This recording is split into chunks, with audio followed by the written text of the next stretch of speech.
छत्रपति शिवाजी महाराज की जय जय रघुवीर समर्थ मंगलमूर्ती मोरया। भारत भू स्वातंत्र्यासाठी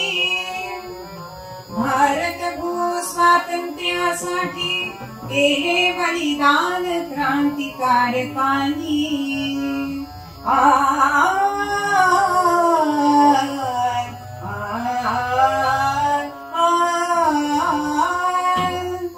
भारत भू स्वातंत्र्यासाठी केले बलिदान क्रांतिकारकांनी।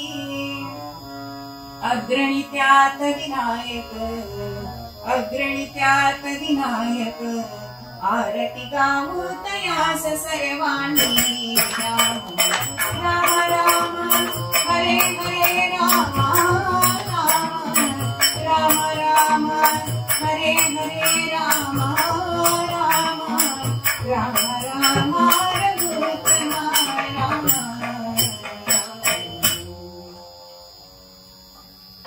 भारत भूमीच्या स्वातंत्र्यासाठी अनेक क्रांतिकारकांनी आपले आयुष्य वेचले, पण त्याच्यामध्ये अग्रणी कोण होते तर आजचे चरित्र नायक विनायक दामोदर सावरकर। अग्रणी का म्हटले नाही त्याला सुद्धा काही कारण आहेत। अनेक गोष्टी अशा आहेत की त्या फक्त सावरकरांच्या जीवनात घडलेल्या आपल्याला दिसतात। बघा, बॅरिस्टरीची पदवी राष्ट्रकार्यासाठी नाकारली असा पहिला देशभक्त म्हणजे आमचे सावरकर। अंदमानच्या कारावासामध्ये अहो कवित्व तुम्हाला लतावेली निसर्ग सौंदर्य बघून सुचू शकतं, पण त्या काळ्या कोठडीत काव्य सुचणं, लिहायला कागद नाही, पेन नाही, अशा अवस्थेमध्ये 10,000च्या वरती ओव्या लिहून कमला नावासारखं काव्य लिहिणारे एकमेव साहित्यिक म्हणून त्यांना अग्रणी म्हटलेलं आहे। शत्रूच्या हातावर तुरी देऊन मॉर्सिलिसच्या किनारा गाठणारे, उडी मारून जाणारे एकमेव देशभक्त। अशा अनेक गोष्टी की अजून एक गोष्ट म्हणजे ज्यांची पुस्तकं त्यांनी लिहिली पण प्रकाशना आधीच बंदी आली असे साहित्यिक पण एकमेव सावरकरच आहेत। अशा खूप गोष्टी आहेत, त्यांच्या चरित्रासाठी अर्धा तास पाऊण तास हा खूप कमी आहे, पण आपण त्यातल्या त्यात जास्तीत जास्त सांगण्याचा प्रयत्न करू, बघण्याचा प्रयत्न करू। अशा या सावरकरांचा जन्म भाग्यवान तो भाग्यवान नाशिकच्या शेजारी नाशिकच्या शेजारी तिथे जन्मले प्रभू सावरकर, तिथे जन्मले प्रभू सावरकर, हिंदू राष्ट्र कैवारी हो, हिंदू राष्ट्र कैवारी। हे त्यांचं जन्मगाव। एकंदर 3 भावंड, मोठे गणेश, विनायक, नारायण आणि मैना नावाची बहीण।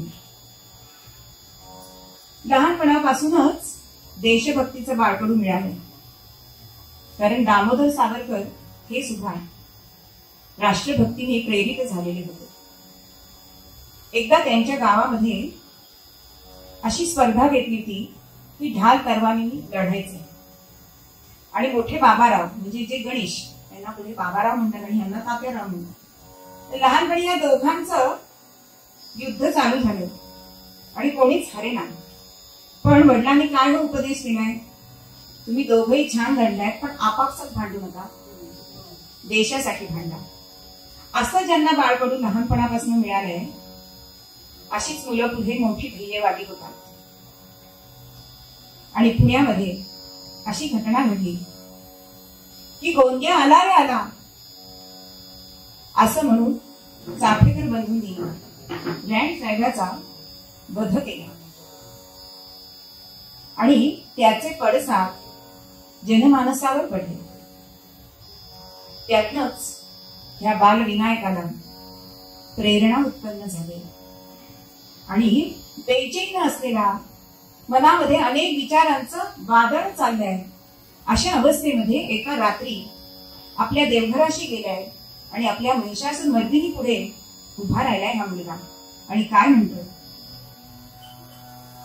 वाचली कथानी चाफेकर बंधूंची, वाचली कथानी चाफेकर बंधूंची, लाग लागली माझ्या सर्वांगाची, आग लागली माझ्या सर्वांगाची, वाचली कथानी चाफेकर बंधूंची.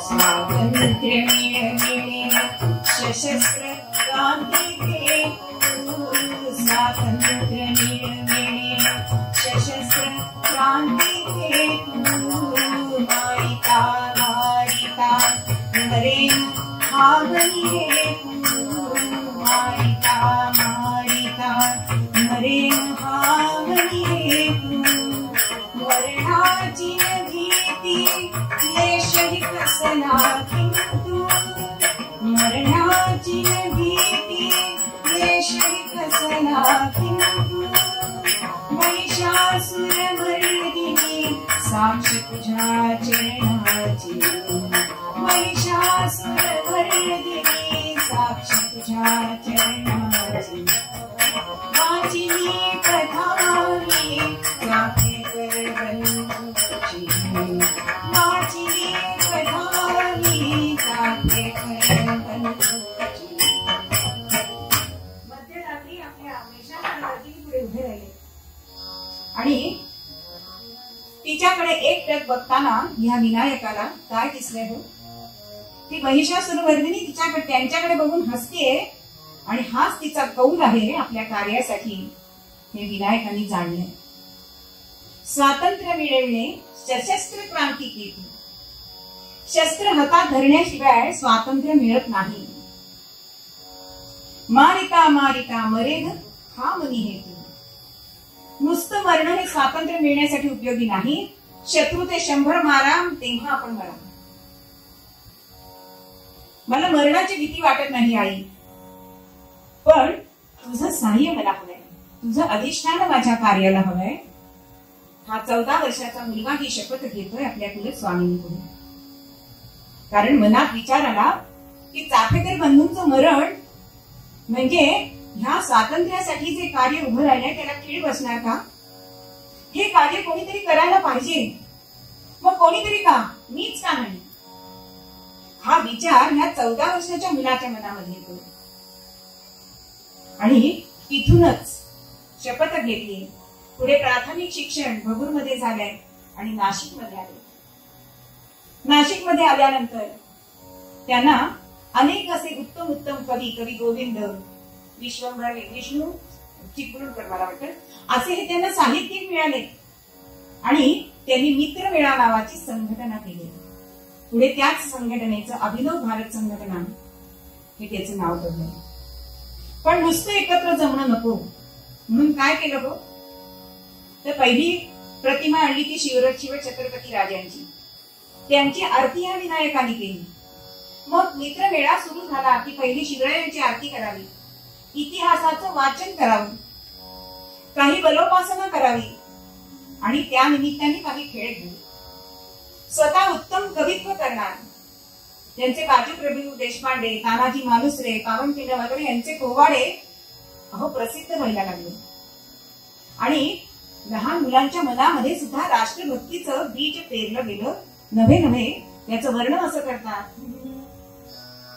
अभिनव भारत संघटना ही प्रसिद्ध जगतात,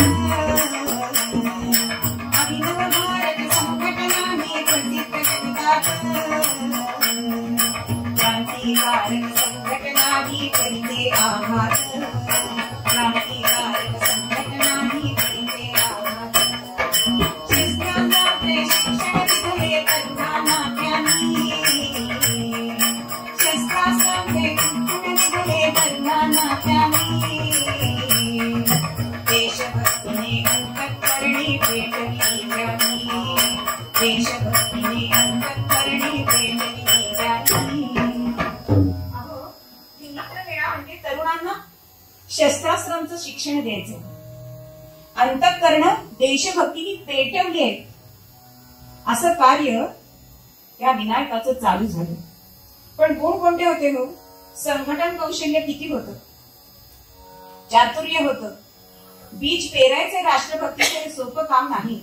अहो, साधं आपण झाड लावलं तर नीट येत नाही. मग राष्ट्रभक्ती प्रत्येक मनामध्ये पेरायची आणि ती उगवायची हे सोपं कार्य नव्हतं. पण ह्या कार्याला संपूर्ण वाहून घेतलं. पुढे आई वडिलांचं छत्र हरपलं. मोठी बहिणी आणि बाबाराव यांनी पुढे यांचा सांभाळ केला. होता होता उच्च शिक्षणासाठी म्हणून पुण्यामध्ये पदार्पण झालं. पण पुण्यामध्ये आल्यानंतर सुद्धा सावरकर शांत बसले नाही. इथे सुद्धा अभिनव भारतच्या शाखा उघडल्या आणि एक मोठं असं काम त्यांनी केलंय. ज्या आपण आज स्थानावर आहोत, इथे बसलोय, ते स्थान म्हणजे विदेशी मालाची होळी. आणि नुसती करायची नाहीये, तर पुण्यामध्ये वाजत गाजत स्वातंत्र्य लक्ष्मी की जय, वंदे मातरम अशा आरोळ्या देत देत मोठे गाडे आवाहन लोकांना करावं. आणि कसला आवाज येतोय, आज सुद्धा पुणेकर आवाज आला की बाहेर येतात होता, त्या काळात सुद्धा आलेले. आणि सगळ्यांनी त्या विदेशी मालाची होळी करण्यासाठी म्हणून आपली आपली वस्तू दिलेली आहे. आणि एखाद्या कार्यक्रमाला मोठ्या व्यक्ती बोलवल्या ना की त्याचं वजन वाढतं बरं का. तर अध्यक्ष होते लोकमान्य टिळक आणि प्रमुख पाहुणे होते शिवरामपंत परांजपे. त्यांची भाषणं इथे झाली. लोकमान्यांनी सांगितले की स्वातंत्र्यासाठी परदेशी मालाची होळी करणं म्हणजे एक खिळगीचं काम आहे, पण ती खिळगी जागती ठेवायला पाहिजे. आणि त्याचा इतका बघणं झाला की 2 गाड्या भरभरून लोकांनी तो विदेशी माल, कारण तिथे सांगितलं गेलंय की आपल्या देशातला पैसा परदेशात जातोय, लोकांना जाग केलंय. आणि ह्याची शिक्षा काय मिळाली हो? फर्ग्युसन कॉलेजमध्ये ते विद्यार्थी होते आणि त्यांना वसतिगृहातनं काढण्यात आले. नवे 10 रुपये दंड झाला.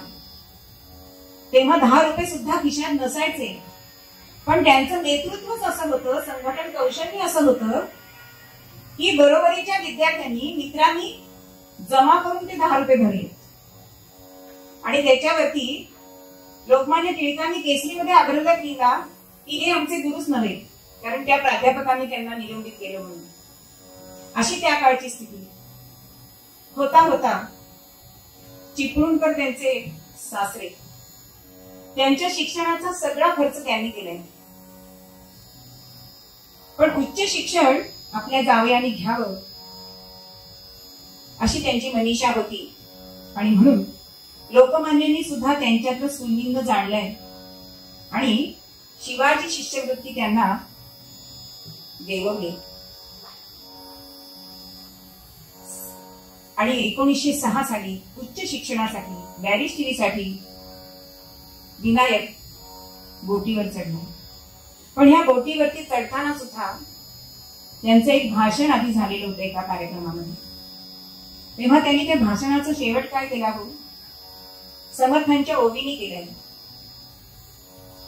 सर्व लोक एकत्र करावे, राष्ट्र विचाराने भारावे, कष्ट करोनी घसरावे मुलींच्या घरी. अशी ती ओवी त्यांनी शेवट घेतली. म्हणजे स्वराज्यासाठी शत्रू हा शत्रूच असतो आणि त्याला मारायलाच पाहिजे, त्याच्यासाठी कष्ट पडले तरी चालते. आणि हा लंडनला निघालाय, डेक वरती उभे होते.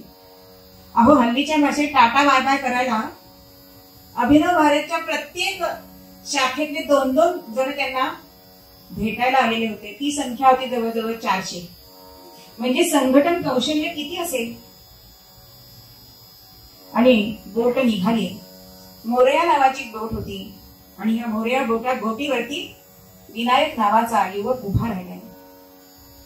मनामध्ये अत्यंत वादळ चालू होतं. जशा समुद्राच्या लाटा होत्या ना, त्याप्रमाणे मनात सुद्धा मंथन चालू होतं विचारांचं. बरोबर दिसायला मी उच्च शिक्षणासाठी जातोय, पण मनातला हेतू मात्र वेगळा आहे. काय वेगळा हेतू होता हो? की इंग्रजांविरुद्ध जर आपल्याला उभं राहायचं असेल तर आपल्याला शस्त्र हातात धरायला पाहिजे. आणि भारतात राहून शस्त्र आपल्याला ते घेऊ देणार नाही. म्हणून परदेशात जाताना गेल्यावर काय कार्य करायचंय, तर शस्त्र कसं घ्यायचं हातात हे आपण बघायचंय. त्याची पुस्तिका करायची, शस्त्र पाठवायचे. पण एक मन म्हणतंय, विनायका शस्त्र हातात धरायचं. दुसरं मन सांगताय, का बरं नाही धरायचं? आमच्या देवदेवतांनी काय केलं? रामचंद्र चाप पाणी चक्र पाणी श्रीहरी, रामचंद्र चाप पाणी चक्र पाणी श्रीहरी, आत्मरक्षणार्थ घेत देव शस्त्र ही करी, आत्मरक्षणार्थ घेत देव शस्त्र ही करी. शस्त्र नासले ताप, शस्त्र नासले शस्त्र नासले ताप, शस्त्र पुण्य नासले. इष्टता अनिष्टता त्यास हे तुम्हीच हे, इष्टता अनिष्टता त्यास हे तुम्हीच हे, त्यास हे तुम्हीच हे. आमच्या देवाला सुद्धा शस्त्र घेतली. राम आमचा कोदंडधारी आहे, श्रीहरी चक्रपाणी आहे. आर्तांचं रक्षण करण्यासाठी देव जर हातामध्ये शस्त्र घेऊ शकतो, मग आमच्या भारतवासियांसाठी का शस्त्र हातात धरायचं नाही? आणि शस्त्र हे स्वतः पाप नसतं आणि स्वतः पुण्य नसतं. त्याच्या मागचा धरणाऱ्याचा हेतू काय आहे तो महत्वाचा. अहो, चोर सुद्धा सुरी हातात धरतो आणि डॉक्टर सुद्धा सुरीच हातात धरतो, पण त्याच्या मागचा हेतू चोराचा असतो, त्याला जीवे मारणं किंवा लुटणं. पण डॉक्टरांचा हेतू पेशंटला बरं करण्याचा असतो. म्हणून आपण शस्त्र शिकायचं, ते परदेशातनं इकडे पाठवायचं, हा मनीचा हेतू. बरं, निघताना बाबाराव आणि तात्यारावांची भेट झाली होती आलिंगन देऊन. पण भरत भेटीपेक्षा सुद्धा हा प्रसंग गहिवरणारा होता. अहो, भरताला माहिती होतं 14 वर्षांनी माझा राम परत अयोध्येत येणार आहे. पण बाबारावांना माझा तात्या परत येईल नाही ही शाश्वती होती का? पण बाबारावांनी विनायकाला वचन दिलं होतं की तू जे परदेशात करशील त्याचा प्रचार आणि प्रसार मी भारतात करीन. येसुवैनी, माई, धाकटा भाऊ नारायण यांनी तर स्वदेशीची चळवळ चालूच केलेली होती. आणि बोटीत बसल्यापासून ही कारवाई त्यांची चालू होती. बरं का, एक उदाहरण सांगते की त्या बोटीवरती एक युरोपियन बाई होती आणि ती होती मांसाहार करणारी. आणि तिने एक मासा कापला, तर त्या माशाच्या पोटातून एक छोटा मासा बाहेर आला. त्या बाईने काय सांगितलं सावरकरांना की बघा, मोठे मासे असतात ना, ते लहान माशांना गिळून टाकतात. पण सावरकरांनी ताबडतोब उत्तर दिलंय, पण मोठ्या माशाचं पोट फाडून लहान मासे बाहेर येतात. तसं ब्रिटिश साम्राज्य हा मोठा मासा आहे, पण आम्ही त्याचं पोट फाडून बाहेर येऊ की नाही? तिथे गेल्यानंतर लंडनमध्ये, राजधानीमध्ये राहायचंय ब्रिटिशांच्या. पण हे सगळं मी करतोय ते माझ्या मातृभूमीसाठी, कारण मातृभूमी ही त्यांचं दैवत होती. ते म्हणतात, मोक्ष मुक्ती ही तुझीच रूपे तुलाच देवाची, मोक्ष मुक्ती ही तुझीच रूपे तुलाच देवाची, स्वतंत्रते भगवती योगिनी परब्रह्म जय जय उत्तम उदात्त उन्नत महन मधुर तेजे, स्वतंत्रते भगवती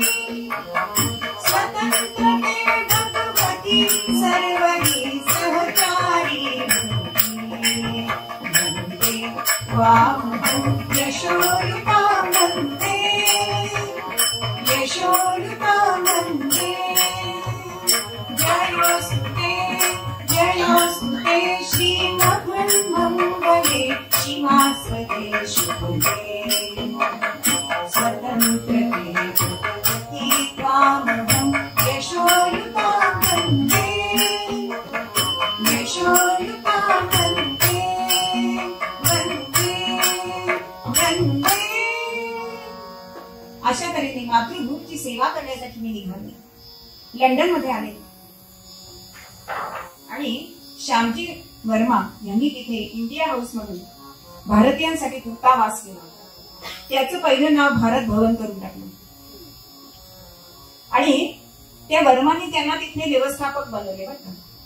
मग काय हो, त्यांच्या उद्योगशीलता, आपण म्हणतो ना उद्यमम साहसम धैर्य, शत्रूच्या गोटामध्ये जायचंय, पण मनात विचार करतायत की तिथे सुद्धा सगळेच वाईट असतील असं नाही ना. मला मारुतीरायांचं काम करायचंय. म्हणजे काय, लंकेत जसे मारुतीराय गेले आणि विभीषणाला शोधलं की नाही, तसं मला तिथले चांगले लोक मिळवायचे, तिथे मला संघटन करायचंय. म्हणून मी माझे उद्दिष्ट सोडून जातोय, कारण लंडन मध्ये शिकण्यासाठी भारतभरातले युवक तिथे येतात. म्हणजे माझी चळवळ ही जागतिक पातळीवर होईल असा विचार केलाय. आणि नवे नवे तिथे बॉम्ब करण्याचा कारखाना सुरू केला. किती पराक्रम असावा हो. अहो, सिंहाच्या गुहेत गेले ते, पण डगमगले नाहीत, कारण तिथे चौका चौकामध्ये भारतीयांना अतिशय नावं ठेवली जात असत. मग ते जर खोडून काढायचं असेल तर आपल्याला काहीतरी उद्यम करायला पाहिजे. आणि मग 1857 जे स्वातंत्र्य समर झालं त्याचा 50वा सुवर्ण महोत्सव तिथे साजरा करणं हा किती पराक्रम आहे बघा. छातीवरती बिल्ले लावून, तात्या टोपे, झाशीची राणी यांच्या प्रतिमा ठेवून अनेक लोक त्यांना तिथे बोलवलेत त्यांनी. म्हणजे खरोखरच सिंहाच्या गुहेत जाऊन सिंहाची दाढी पुरवण्यासारखं आहे आयाळ. पण हा पराक्रम आमच्या सावरकरांनी केला. तात्या टोपे आणि अजून 2-3 क्रांतिकारकांना बॉम्बचं शिक्षण घेण्यासाठी पाठवलं. त्यावेळी जर्मनीमध्ये 50 देशांचे अधिकारी तिथे येणार होते, सदस्य. तिथे आपल्या भारताचा काल्पनिक झेंडा पहिला नेलाय तो आपल्या सावरकरांनी. 50 देशांची मान्यता भारताला स्वातंत्र्य मिळावं याच्यासाठी त्यांनी मागितली. केवढा हा साहस, केवढा हे उद्योग. अशा तऱ्हेने हे चाललंय. आणि आता बॅरिस्टरी नाकारली, आपण मगाशी बघितलं, कारण राष्ट्रसेवा करायची. मी त्यांचा मिंधा होणार नाही. आणि त्यांच्या ज्या हालचाली चालू होत्या, आणि तेच म्हणजे मोठी पुस्तकं, जाडी पुस्तकं घ्यायची, पिस्तुलाच्या आकाराची खोबणी तयार करायची आणि त्यातनं पिस्तुलं पाठवलेली आहेत. आणि त्याचे पडसाद भारतामध्ये पडायला लागले. अनेक ठिकाणी बॉम्ब टाकणं, असेंब्लीवरती बॉम्ब टाकणं, मेजरवरती बॉम्ब टाकणं. अहो, अख्खा पंजाब तर होरपळून निघाला होता. त्यामुळे इंग्रजांचं धाबं दणाडलं होतं. म्हणजे आपण शिवचरित्रामध्ये ऐकतो की संताजी धनाजी हे घोड्यांना सुद्धा पाण्यात दिसत होते, तसे इंग्रजांना जळी काष्टी पाषाणी आमचे सावरकर दिसत होते. इतकं कर्तृत्व त्यांनी तिथे गाजवलेलं दिसतं. आणि अशाच वेळी कर्जन वाहिनीचा वध हा मदनलाल धिंगराने केलाय. त्याचा पडसाद नाशिकमध्ये उमटलाय आणि जॅक्सनचा खून अनंत कांबळे यांनी केलाय. वध, खून नाही, वध. आणि त्यावेळेला अनंत कांबळे पकडले गेलेत आणि त्यांच्या हातातलं पिस्तूल जे होतं ते इंग्रजी बनावटीचं होतं. आणि इंग्लंडमध्ये राहून हे सावरकर करतायत हा ठाम पुरावा इंग्रजांना मिळाला. आणि त्यांना आवर घालता यावा म्हणून नाशिकमध्ये बाबारावांना पकडण्यात आलं. अहो, घरावर बंदी जप्ती आणली. घरातल्या लोकांना खूप हाल अपेष्टा सोसावे लागले. इकडे हे पॅरिसला गेलेले होते. अनेकांनी सांगितलं की तुम्ही इंग्लंडमध्ये जाऊ नका, पण माघार घेणारे आमचे सावरकर नव्हतेच नाही. आणि ते तिथे गेले आणि त्यांना पकडण्यात आले. आता मनामध्ये विचार आलाय की आता आपल्याला पकडलंय म्हणजे फाशीची शिक्षा तर इथेच दिली तर काय होणार हो. म्हणून समुद्र किनाऱ्यावरती गेले आणि आपले मनोगत समुद्राशी बोलताय. प्राण तळमळला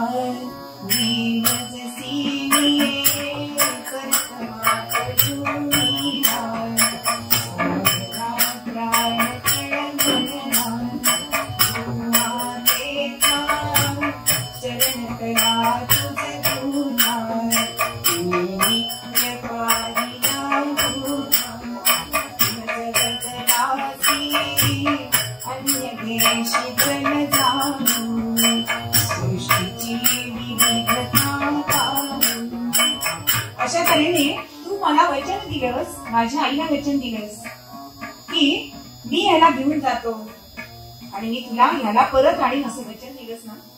आणि मी तुझ्यावर विश्वसलो रे आणि म्हणून आईचा निरोप घेऊन येतोच लगेच असं सांगून निघालो.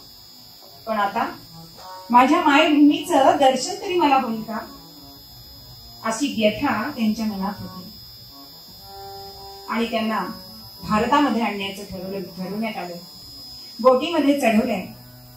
त्यावेळी फक्त 5 त्यांच्यावर नजर ठेवण्यासाठी म्हणून पोलीस होते.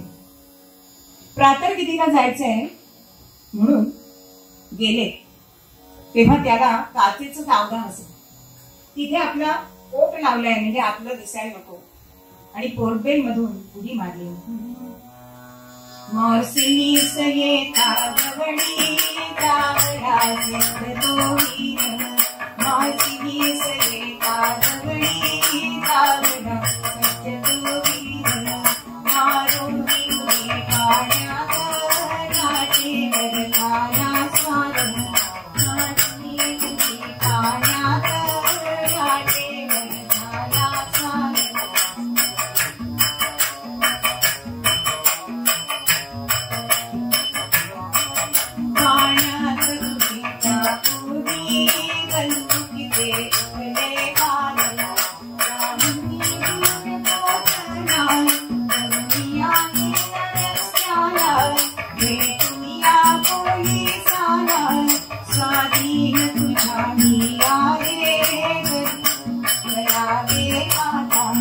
स्वाधीन तुझ्या मी आहे रक्षणा करावे आता.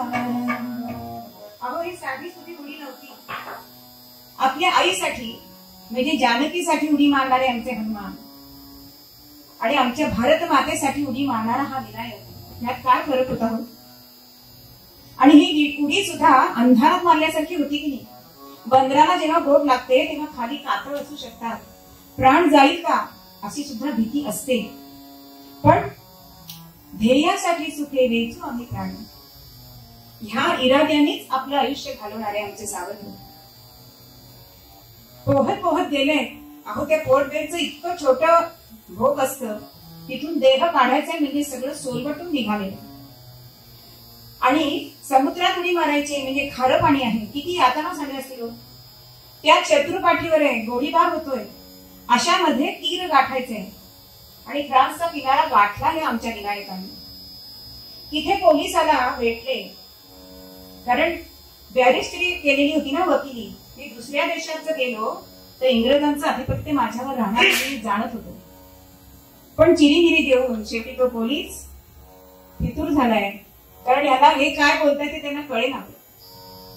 पण एका दृष्टीने जरी उडी फसली असली ना तरी ती जागतिक ठरली. हिंदू सोपे नाहीये, सहज सुलभ नाहीये, हे जगाला कळेल. पुढे भारतात त्यांच्यावर खटला भरलाय आणि 2 जन्मठेपींचं शिक्षा त्यांना मिळाली, काळ्या पाण्याची शिक्षा. कारण बोटीतून जाताना विनायकाच्या मनामध्ये येते की पुण्यभूमी नाशिक, इथे माझा जन्म झाला, मी मुंबई पाहिली, कर्मभूमी माझी पुणे हे मी पाहिले, लंडनचा सारख्या राजधानीमध्ये मी दिवस काढले. मग आता भगवंताच्या मनामध्ये मी अंदमानला जावं असं तर नाही, पण आलेलं संकट ही संधी मानायचंय. बघा वनवासामध्ये अरण्यकांड जर आपण वाचलं तर एकदम काही रामरायांनी रावणाचा वध केला नाही. तिथे शस्त्रोपासना केली. कुठलीही गोष्ट सरावाशिवाय येत नाही. अज्ञातवासामध्ये वनवासामध्ये पांडव होते. अर्जुनाने पाशुपतास्त्र मिळवलंय. भीमाने आपली शक्ती वाढवली. म्हणजेच वनवास ही संधी मानली आहे. तसं अंदमाननी संधी का मधून मानू नये हा विचार आला. तिथे मी माझं कार्य करीन. मी तिथल्या कैद्यांचं संघटन करीन. आणि 2 जन्मठेपांची शिक्षा झालीये तेव्हा वकील म्हणतायत एका जन्मठेपेतच मृत्यू पावा. दुसरी जन्मठेप शिक्षा भोगण्यासाठी दुसरा जन्म घ्यावा लागेल. तेव्हा हसून सावरकर म्हणतायत म्हणजे तुमचा आमच्या संस्कृतीवर विश्वास आहे म्हणायचा. कारण आमच्या हिंदू संस्कृतीमध्येच पुनर्जन्म आहे फक्त. आणि 2 शिक्षा मला पाया पाण्याच्या भोगायचे पण 50 वर्ष तुमचं राज्य आमच्यावर राहणार आहे का असा खडा सवाल हसतमुखाने देत आहेत. केवढं धारिष्ट हो. काही दिवस त्यांना ठाण्यामध्ये ठेवलं असताना माई त्यांना भेटायला आली. त्या पोशाखात त्यांना ओळखलंच नाही हो पहिल्यांदा. पण आपल्या सहधर्मचारिणीची समजूत घालताना सावरकर काय म्हणतात, कृतार्थ हो संसार आपुला गेग सुखाचा मोह न धरला, ध्येयास्तव साधी विरहाला राष्ट्राचा संसार कराया होतो सीमा पार, हे जिगे संसाराचे सार. तेव्हा माई म्हणताय तुम्हाला जर तिथे क्लेश झाले तुम्ही सांगीन ते कराल. तुम्ही एक मंत्र म्हणा, कृष्णाय वासुदेवाय हरये परमात्मने प्रणत क्लेश नाशाय गोविंदाय. आपल्या मंत्रामध्ये सुद्धा इतकं सामर्थ्य आहे हो की तुम्हाला क्लेश होणार नाही. मंत्र म्हणा तुम्ही, मंत्र म्हणा, मंत्र म्हणा तुम्ही, मंत्र म्हणा,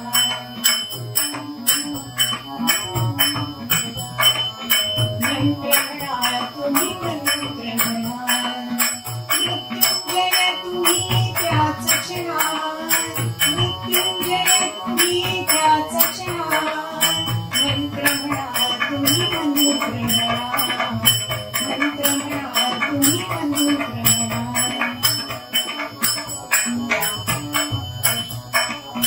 चढ़ हो मग प्रल्हादासन, चढ़ हो मग प्रल्हादासन, टिकेल निष्ठा गृहबाळासन, टिकेल निष्ठा गृहबाळासन.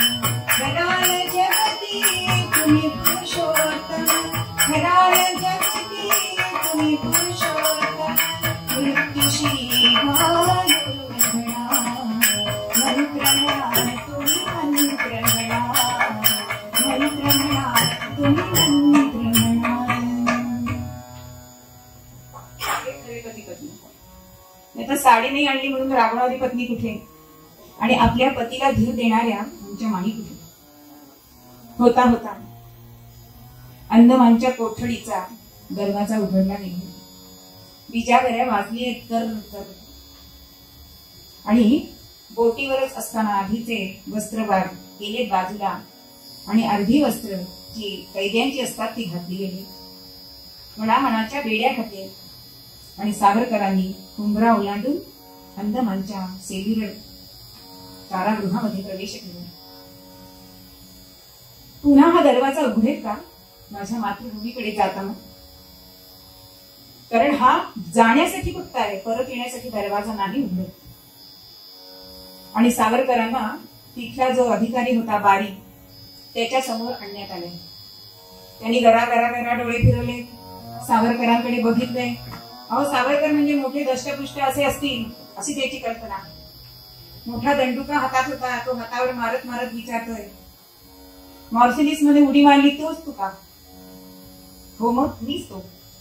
अहो नजरेला नजर देऊन एकाही कैद्याने आजपर्यंत बारीशी बोललेलं नव्हतं. त्यांच्या त्या तीक्ष्ण नजरेला नजर देणं हे सुद्धा त्या बारीला कठीण झालं. आणि त्याची नजर चुकवून मनात म्हणतोय हे पाणी काहीतरी वेगळं दिसतंय. पुढे त्यांना जी काळ कोठडी दिली ती 3ऱ्या मजल्यावरती अगदी शेवटची खोली आहे. बरं, त्यांच्याच खोलीसमोर वधस्तंभ आहे. तिथे राजकैद्यांना किंवा तिथल्या कैद्यांना फाशी द्यायची शिक्षा होत असेल की त्यांच्या अर्थकिंकाळ्या ऐकून तरी यांच्या मनात हे राष्ट्रगंडाचं जे मनामध्ये जे विचार आहेत ते नाहीसे होतील. पण प्रत्येक अडचणीवरती सावरकरांनी मात केलेली आपल्याला दिसते. तिथे सुद्धा ते स्वस्थ बसले नाही. पहिली शिक्षा मिळाली ती काठ्या तयार करण्याची. हात सोलबटून निघायचं, आपलेच हात आहेत हे ओळखू यायचं नाही, रक्त गळायचं, अशा शिक्षा होत्या. कारण ज्याचं दगडासारखं हृदय होतं ना असा तो बारी. सदैव लोकांना शिक्षा करण्यामध्येच त्याचा जन्म गेला. पण काठ्या सोलताना सुद्धा सावरकर शेजारच्या कैद्याला विचारायचे की शिकलेला आहेस का रे? नाही म्हणायचं. शिकायची इच्छा आहे का? आता शिकून काय उपयोग? इथून तर बाहेर पडणे शक्य नाही. अरे पण तो बारी काय वाचून दाखवतो का आपल्या मनचं वाचतो हे तरी तुला कळायला पाहिजे ना. म्हणून साक्षरतेचे तिथे वर्ग घेतले सावरकरांनी. बरं, लिहायला काही नव्हतं. दुर्पाटीसारखं जमिनीवर बोटाने लिहावं आणि अक्षर त्यांना शिकवावी. आणि एवढे कष्ट करून बरं का. एक दिवस त्या बारीने सांगितलं की तुम्हाला आता बढती मिळते. म्हणजे काय हो? कोलू ओढायचंय. की बैलाला सुद्धा तो ओढणं कठीण जावं असा तो कोलू. कवी वर्णन करताय. यातना सगुण होतीना, यातना सगुण होतीना, वारेची नारी वैना देवभार. होतात चूक थोडीशी, होतात चूक थोडीशी, फिरवावा लागे बाळा गतिमान. माझे मरदुखे होती, रक्ताळून जाती माला कितीतरी. उभरी शरीर कडकसे, तुझे तुला फिरवूनी, तुला फिरवूनी, शेतात तेल मोजोनी गणपती, शेतात तेल मोजोनी गणपती. यातना किती? अहो, उघड्या अंगाने हा कोलू फिरवायला लागायचा. आज मुंबईमध्ये ते केलंय तरुणांना त्यांच्या शिक्षणाची कल्पना यावी म्हणून. पण असं थोडे दिवस नाही केले. पण त्याही परिस्थितीमध्ये हत्कड्यांची भाषा तयार केली. म्हणजे सावरकर तिथे सुद्धा युद्धाचे अनेक प्रकार त्यांनी तिथे अवलंबले बरं का. कारण नानी गोपाळ नावाचे राजबंदी, त्याची अशी इच्छा होती की आम्हाला राजबंद्याप्रमाणे वागवावं. पण हा बारी कोणालाच तसं वागवायचं नाही म्हणून त्यांनी अन्न त्याग केला. पण त्यांनी जेवावं म्हणून आमच्या तात्यांनी उपोषण केलं. आणि त्याला सांगितलं की असा फुकट का बघतोस, काहीतरी करून मग. आणि मग हा नानी गोपाळ तात्यांचं ऐकतोय. ज्यावेळी बाबाराव तिथे आले हे त्यांना कळलंय. आणि तिथला एक अधिकारी जो होता तो ह्यांना जरा मायाळू वाटला. त्या दोघांची नजर भेट झाली. तर बाबांनी त्यांना एक चिठ्ठी दिली त्या माणसाजवळ. आणि त्यात बाबारावांनी काय लिहिलं हो की मी आजपर्यंत, कारण त्यांना सुद्धा एक काळ्या पाण्याची शिक्षा झाली जन्मठेपेची, त्यांनी चिठ्ठीत लिहिलं होतं की तू बाहेर कार्य करतोयस आणि त्या कार्याला कधीतरी यश येईल ह्याच्यावरती मी हे कष्ट उपसत होतो. पण आता तू इथे आलायस, मग आता हे कष्ट मी का उपसू, कशासाठी उपसायचे. आणि चिठ्ठी मिळालीये हे कळल्यानंतर खूप त्यांची तपासणी केली. पण आमच्या तात्यांनी ती चिठ्ठी खाऊन टाकली की बाबाराव मिळालं असं त्यांचं कर्तृत्व. तिथे कैद्यांना चांगलं अन्न मिळायचं नाही. व जसं उपोषण हा सुद्धा एक युद्धाचाच प्रकार आहे तसा संप सुद्धा एक युद्धाचाच प्रकार आहे. तो संप त्यांनी तिथल्या लोकांना करायला लावला की चांगलं अन्न मिळणं हे आपला अधिकार आहे. तो बारी इतका त्रास द्यायचा, इतका छळ करायचा आणि लोक, मोठी मोठी लोक सुद्धा वेडी व्हायची. तेव्हा बारी एकदा सावरकरांना विचारतो कधी वेडे होणार. सावरकर म्हणतात छळ करणारा वेडा मी वेडा होणार नाही. पण कधीतरी मनात असं यायचं की ह्या यातना सहन होत नाही. पण त्यांचंच एक काव्य आहे, अनादिनी अनंतमी अनादिनी अनंतमी अवध्यमी भला मारी नदी जगती असा कवण जन्मला. अनादिनी अनंतमी कोटी सिंहाच्या पंजरी मला नम्रदास समचाटील तो बदांगा कल्लोळी रागांच्या प्रेमसी जरी आठवणी भवती सती नदी सुप्रभावती आण तुझ्या तोफाना क्रूर कैफते मंत्र तंत्र शस्त्र अस्त्र आग ओपते. हला हला त्रिनेत्र तो हला हला त्रिनेत्र तो नीत साची तुम्हासी गिळून गिरवितो गिळून गिरवितो गिळून गिरवितो. अनादिनी अनंतमी अवध्यमी भला मारी नदी जगती असा कवण जन्मला. अनादिनी अनंतमी अवध्यमी. भारत माता की जय. सावरकरांचं मन जर असं कधी झालं तर ते म्हणायचे, तू जर आत्महत्या केलीस तर शत्रूला जे हवे तेच तू करशील. तू मरायलाच हवायस, नाही नाही तुला उभं राहायचंय.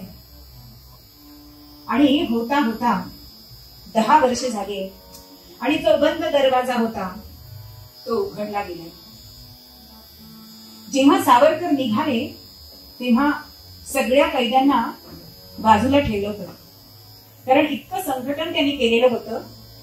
पण तरी सुद्धा एक कैदी तिथल्या चाफ्याच्या फुलांची माळ घेऊन सावरकरांच्या गळ्यात घातली.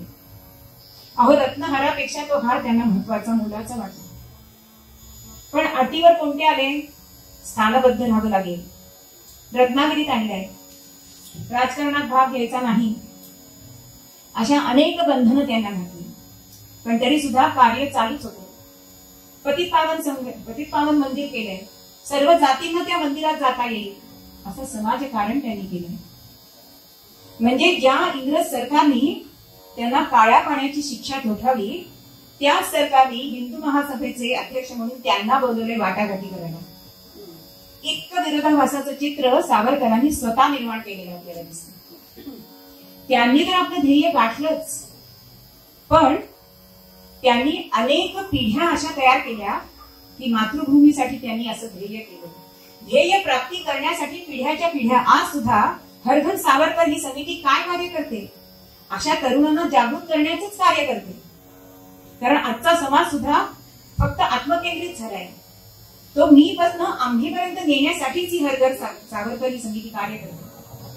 मग असं हे समज सावरकरांचं चरित्र की खरंच ते स्वतःचा ध्येयरूप झाले आणि खरोखरच स्वतः अत्यंत, म्हणजे फुलांचं एक मी भाषण ऐकलं, त्याच्यामध्ये त्यांनी सांगितलं की सावरकर म्हणजे सूर्य होते, पण सूर्य सुद्धा वेगवेगळा असतो ना. हो, सकाळचा सूर्य का माध्यान्हीचा सूर्य का मावळतीचा सूर्य, कशा तऱ्हेने सावरकरांचं वर्णन करावं ह्याला आपले शब्द कमी पडतात.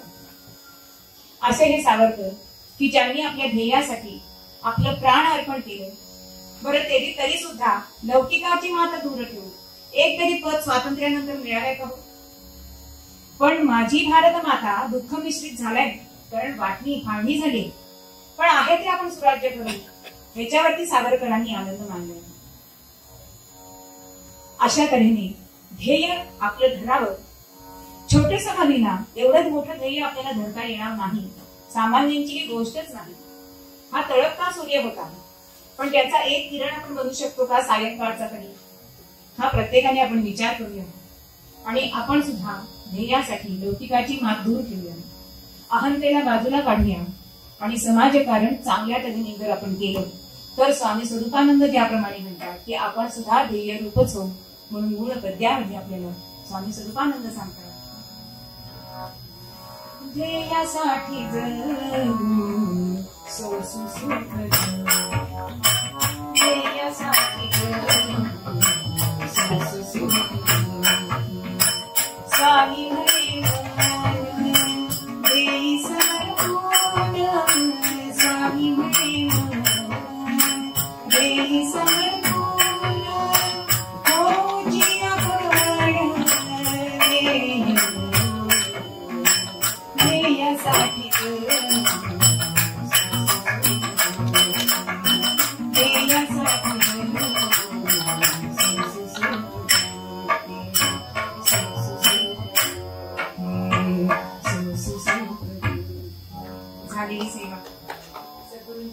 भारत मातेच्या चरणी अर्पण करते.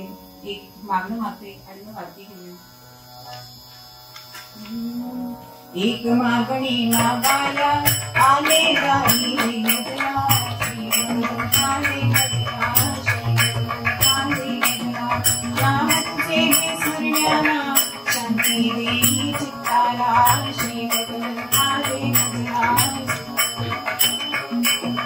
नामचे कायाला सुंदरवाणी दे मधला श्री भगवंत आले मधला श्री भगवंत आले मधला रूप मनोहर बघण्याला दृष्टी देई नयनाला श्री भगवंत आले मधला नाम तुझे ऐकाया नाद देतो श्रवणाला श्री भगवंत आले मधला नाम तुझे सांगाया सुखी शक्ती दे मधला श्री भगवंत आले मधला श्री भगवंत आले मधला दीनई दुबळा कोणी दिसता उदार करतो करण्याला सद्बुद्धी दे मधला श्री भगवंत आले मधला श्री भगवंत तेच मागणे मागाया हुशारी आली दे तुझला श्री भगवंत आले मधला श्री भगवंत आले मधला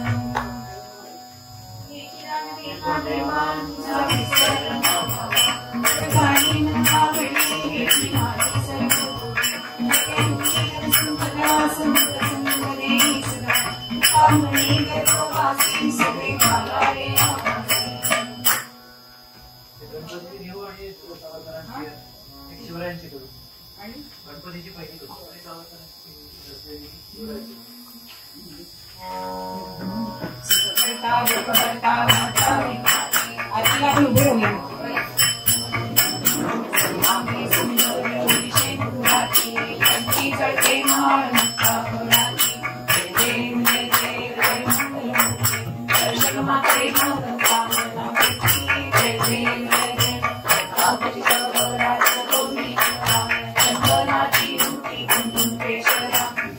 आरतीला आपण उभे राहूया.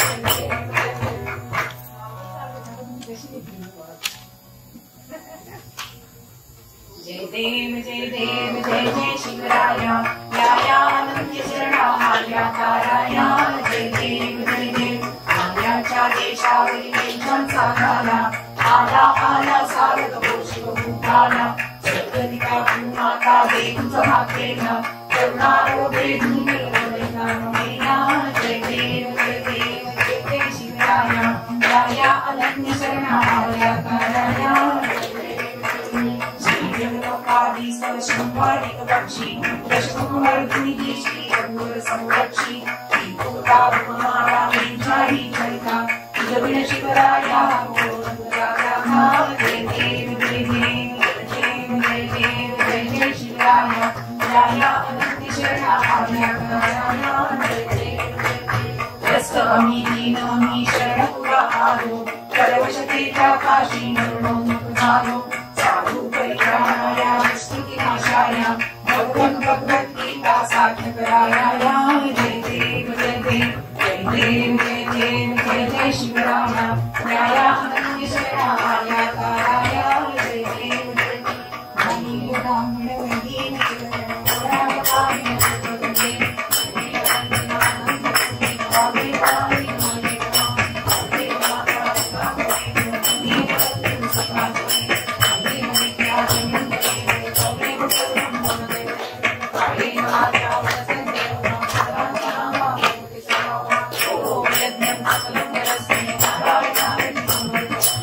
Thank you.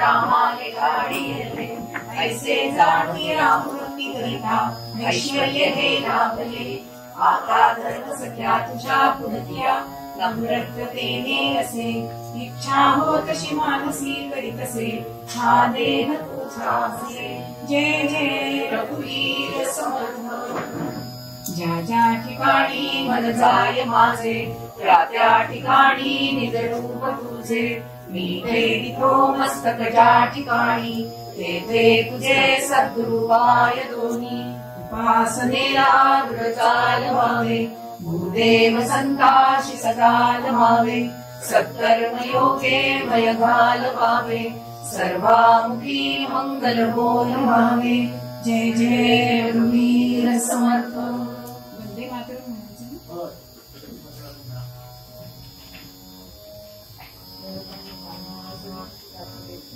नेहमीची दोन कडवी म्हणली तरी चालेल. नेहमीची वेळ ना.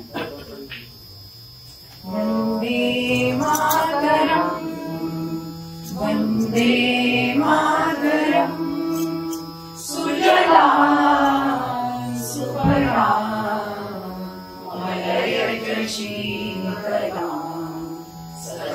श्यामला मातरम वंदे मातरम शुभ्रज्योत्स्ना ललितयामिनी